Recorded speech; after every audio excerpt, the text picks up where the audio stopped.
From an undercover boss who got fired by his own employee to an undercover boss who shut down the restaurant in just one encounter. These are the list of employees who definitely got fired.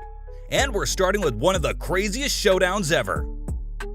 The president and CEO of Checkers and Rallies, one of the world's largest double drive-thrus, did something so dramatic on his visit, no one could believe he did it. His company will never be the same as it once was. Silva became the CEO and president of the restaurant Checkers and Rallies back in 2007. With the headquarters in Tampa, Florida, they operate in nearly 30 states across the country and earn more than $680 million in yearly revenue. That is an insane amount. To do this, they sell nearly 2.2 million burgers a week. How does that even make sense? That's like a crazy load of buns. So here's what happened. Previously, Checkers used to be a separate restaurant from Rallies, and eventually the two merged in 1999. Silva expected nothing but perfection from all the branches, except he was about to be met with a whole lot of disappointment. My expectation is perfection. As he arrived at the restaurant, he was met by Todd, a crew member who would train him for the day. Yeah, my name is Alex. Hey, Todd. As he worked at the grilling station, he took more time than usual, which ended up with some crew members getting annoyed as he was setting them back. How we doing on meat, guys? How we doing? Sorry, I'm slowing you down, aren't I? Yeah. As Todd teached the undercover Silva, he noticed that the general manager treated Todd very disrespectfully. He told him to stop talking, and Todd replied with a sincere apology. Todd. Sir. No problem, sir. I have something down now. Am I slowing you down and not get you in trouble? During the frying session, Todd completely blows past the fact that certain buttons on the grill were not working, and neither were they labeled. I don't know, the buttons, they a little messed up. The buttons weren't properly labeled.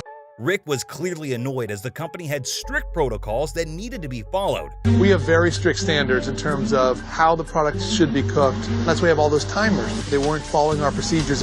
And the staff at this particular Checkers and Rallies was not following any of the standards. That's just the first of his disappointments. At one point, the general manager kept ordering the crew to do ridiculous tasks and even told one of them that he could beat her up for doing overtime without permission. Todd. Sir. I need you to take trash out. No problem. How many hours do you have right now? It ain't 20. So if you go on overtime, I can take you outside and beat you up, right? Yikes! Does that amount to verbal assault or intent on physical abuse? Of course it does. He then talks to Steven, the general manager, outside and tells him that his disrespectful way of thinking would not fly with anyone. Steven, is that your name, sir? Stevens, yes, Can I sir. talk to you for a second? Of course. Okay. What excuse is there to talk to people without being respectful to them? When Steven talks back, he says this is the only way he can get the team to listen, and that ultimately he is above them if they need to listen. I don't think I was disrespectful. You have to talk up. They will not listen to you unless they. Who's they? The crew. Astonished by this, Rick decides to reveal his real identity. Take a look at the intense moment. Maybe that's Have my you been in problem. the restaurant business at all? I've studied the restaurant No, business. not studied. Have you any experience in the restaurant business? I'll be honest with you, I do have experience. I'll tell you exactly. I have been in the restaurant business for over 20 years, and I've been in the fast food business for over 20 years. I'm CEO for this company. Rick told Steven about the poor service and that the way they were conducting business was completely against the vision of the company.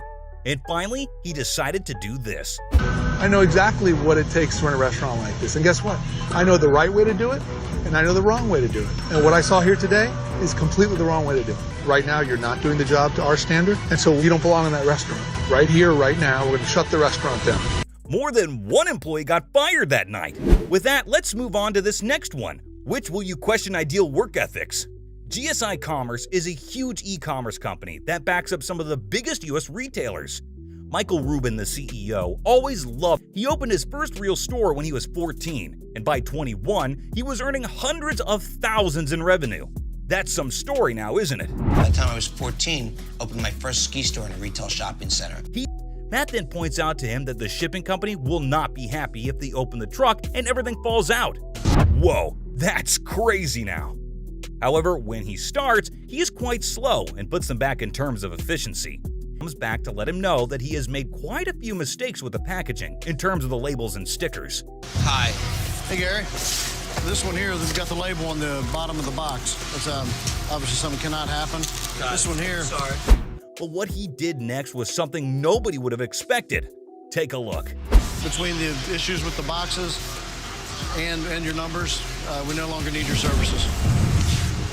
Which makes me think, who's the boss now? But this next one is just difficult to watch.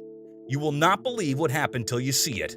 In this episode of Undercover Boss, for his journey as an undercover employee, Toby Boss, CEO of O'Neill Clothing, changes from a surfing dude to a corporate kook. Oh my gosh, you look like you're from the 90s!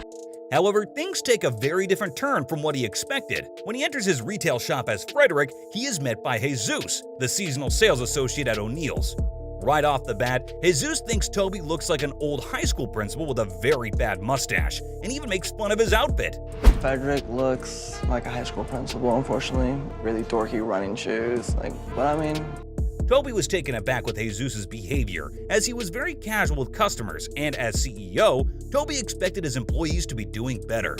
I didn't mind the casual greeting, but I was probably expecting just a little bit more of a formal approach.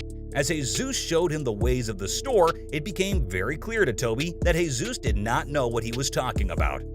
To test his knowledge, Toby asked him what a rash guard was, and to that, Jesus gave him very vague answers. You need to know exactly what these products are all about. It's what we do. What's a rash guard? I'm gonna guess it's maybe to prevent a rash from your wetsuit. Jesus got stuck on the rash guard. Toby felt like Jesus' nonchalant, chill behavior made him seem more like a customer at the shop than an actual worker. Jesus was messing around and not working. It didn't seem like he was an employee of that store.